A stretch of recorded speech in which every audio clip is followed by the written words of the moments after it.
Hi friends, Telangana రాష్ట్ర ప్రజలందరికీ అదిరిపే శుభవార్త. కొత్త ఆసరా చేత పెన్షన్లు భారీగా అయితే పెంచారు. మరి ఇప్పటివరకు కూడా ఈ నెల అంటున్నారు, ఆ నెల అంటున్నారు. మరి ఇచ్చేది ఉందా లేదా అనేసి ప్రతి ఒక్కరు కూడా అడగడం జరుగుతుంది. ప్రతి ఒక్కరు కూడా ఇన్ఫర్మేషన్ అయితే క్లారిటీగా అయితే చెప్తానంటే స్కిప్ చేయకుండా అయితే వీడియో అయితే చూస్తేనే మీకైతే అర్థమవుతుంది. లేట్ చేయకుండా అయితే వీడియోలోకి అయితే వెళ్ళిపోదాం.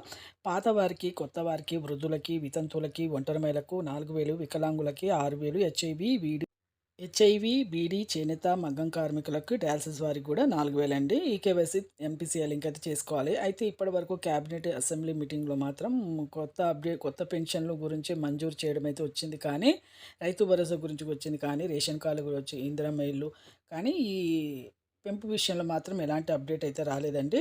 రైతు భరోసా డబ్బులైతే వేస్తున్నారు 4 ఎకరాల వరకు. అలాగే కొత్త రేషన్ కార్డులు, ఇందిరమ్మ ఇల్లు, డబుల్ బెడ్‌రూమ్స్ ఇవైతే పంపించడం జరిగిందండి. అలాగే ప్రతి ఒక్కరు కూడా కొత్త రేషన్ కార్డులు ఎవరైతే అప్లై చేసుకోలేదో వాళ్ళు వెంటనే అయితే అప్లై చేసుకొని కొత్త పెన్షన్ అయితే మంజూరు అయితే ఖచ్చితంగా అయితే చేస్తున్నారు. Thanks for watching.